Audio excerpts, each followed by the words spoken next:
নামাজ পড়তে পড়তে কপালে দাগ হয়ে গেলে এটা কি কোনো নেককার হওয়ার লক্ষণ? খুব দরকারি প্রশ্ন। আমাদের সমাজে অনেক লোক আছেন যে মাশাআল্লাহ তাদের কপালের মাঝখানে বেশ কালো দাগ হয়ে গেছে, তাই না? এই দাগ হয়ে গেলে এই লোকটা খুব নেককার, পরেজগার, মুত্তাকি, এটার প্রমাণ?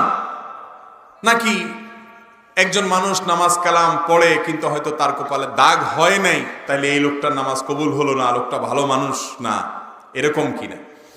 তো এটার উত্তর হলো, দেখেন আল্লাহ রাব্বুল আলামিন কোরআনে কারীমে একটা আয়াতের মধ্যে আল্লাহর নেককার বান্দা, আল্লাহর প্রিয় মানুষদের, সেই সোনালী যুগের সোনালী মানুষদের প্রশংসা করতে গিয়ে আল্লাহ বলেছেন সীমাহুম ফি ওয়ুজুহিহিম মিন আসারিস সুজুদ, তাদের সিজদার যে আলামত এটা চেহারার মধ্যে ফুটে উঠে।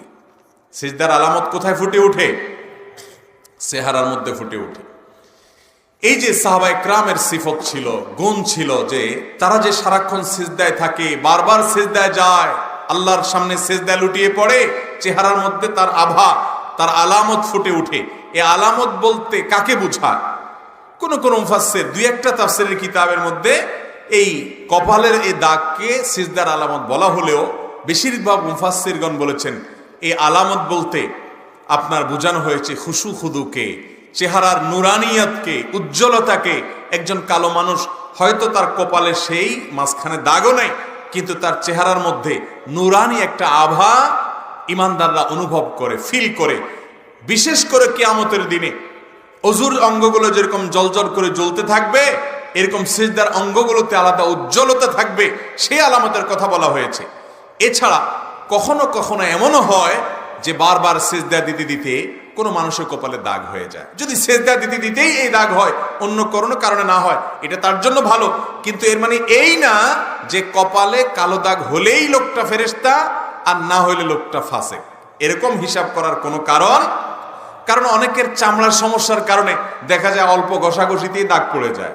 অনেকের চামড়া আবার দেখা যায় এরকম সমস্যা নাই, তিনি অনেক বেশি সেজদা দেন, আরো লম্বা সেজদা দেন, কিন্তু তার দাগ হয় না। হতে পারে কি পারে না? এই জন্য দেখবেন মহিলাদের কপালে খুব একটা দাগ দেখা যায় না।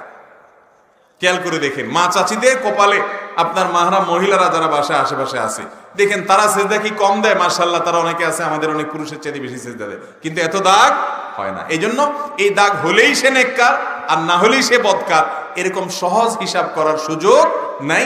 এটা ত্বকের কারণে হতে পারে, চামড়া, অনেকে আবার এত সেজদাও দেয় না কিন্তু দাগ হয়ে বসে আছে না নাই?